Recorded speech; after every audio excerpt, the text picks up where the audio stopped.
What's up, guys? Just a quick and sloppy one today. I didn't even break out the tripod. I didn't set up lights or anything like that. My dog is back there asleep after a bath. He hates baths.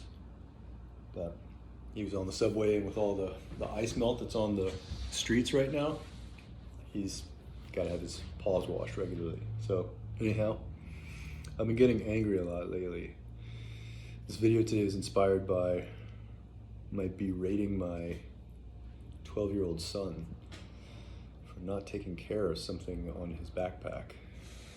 And the way that I express anger these days is with a kind of low-level anger that sounds like there may be an enormous geyser under the surface. Like the feeling is too intense. The feeling is too intense for everybody. I don't want my children to be afraid of me, right? And it's a big part of what drove my ex away. But more on that another time. So I've been thinking about how to apologize. You know, when someone else has strong feelings in response to something that I said, or when someone responds to something that I said, I realize at that moment that everything is now like out of my control. Like after I said the thing, the response is like not something that I can like be prepared for, let's say, right? And it could be anything. So that setting to me feels very much like unknown, unpredictable, you know, like that's why it's scary for me to see that my child or that my partner is afraid of me, because I know that they're suffering with that feeling, and because I know that in response to that feeling, one of them might leave me, which happened. But I think I've come up with two ways of saying I'm sorry, and three ways, and I'll tell you each of the ways. So the first is I'm sorry, and the next one is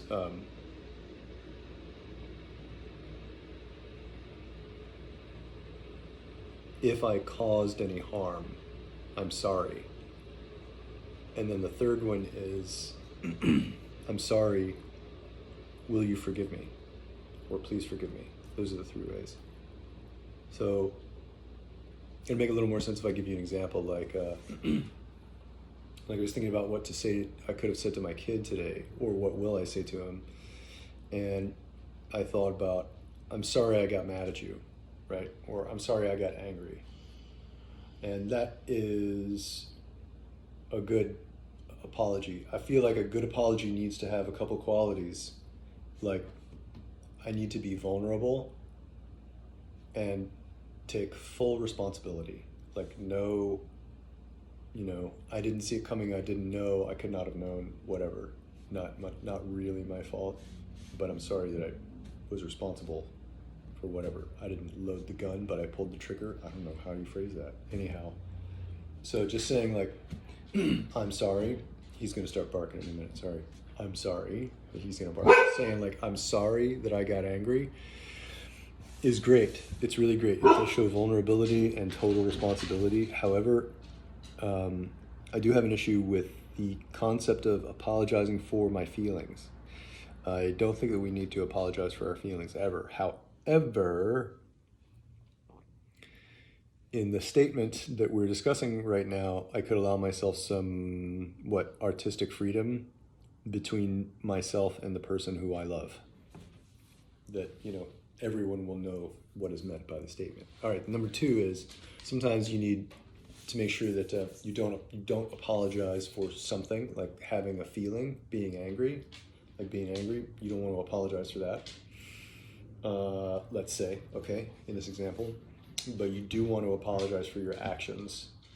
So it would be, instead of saying, I'm sorry I got angry, it would be something like, I'm sorry that I reacted the way that I did. I got angry with my son. I said some things that were true and not meant to harm him. But I could see that he was harmed. He was harmed, I think, by my anger, by the presence of my anger and how long it was and how severe it was. He wasn't harmed by, I don't think he was harmed by the words that I chose.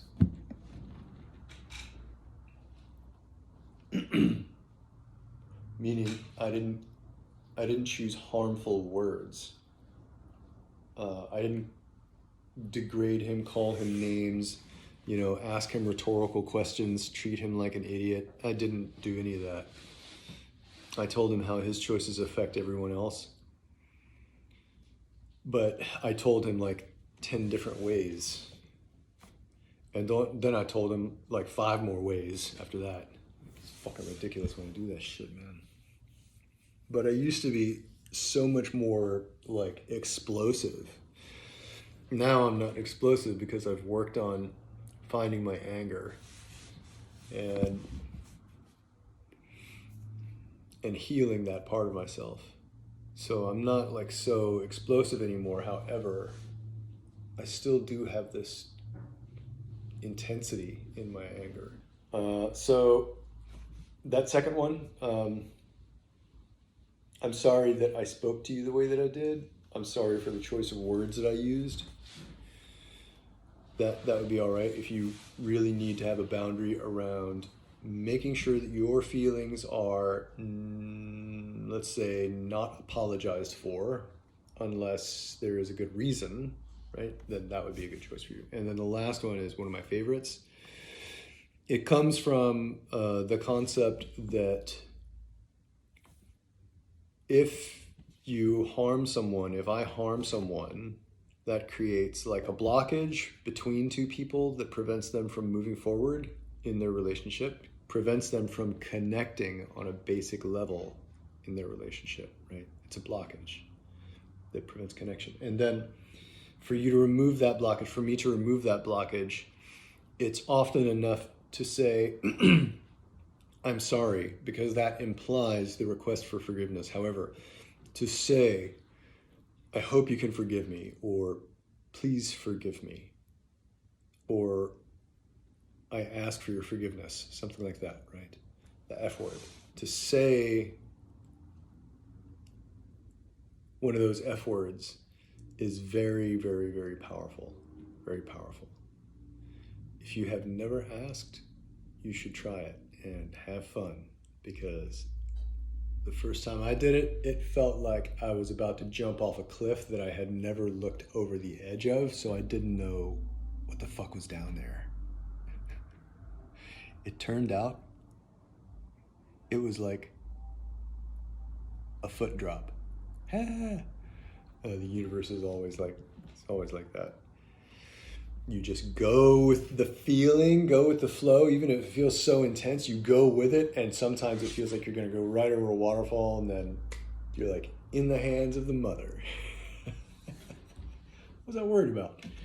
Yeah, so that's all I got for you tonight. I hope that you guys found this enjoyable and also useful, right? I'm available for one-to-one coaching. I teach classes. I do emotional intelligence, emotional development, spiritual development coaching for kids and teens.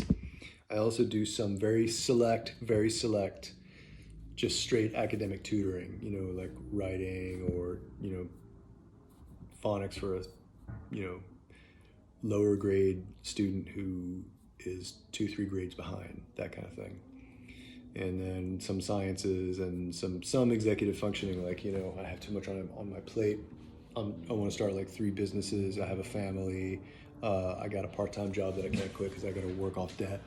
Kind of situations like that, where people are just almost burned out and have no idea how to take care of themselves. I do some coaching for people like that.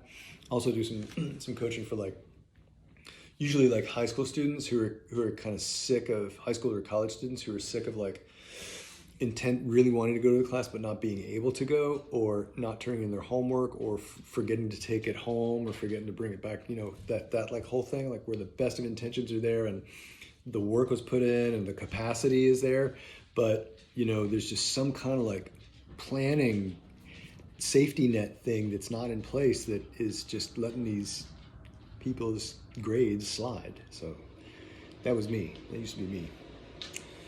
All right, guys, take it easy. I love you all. Bye-bye.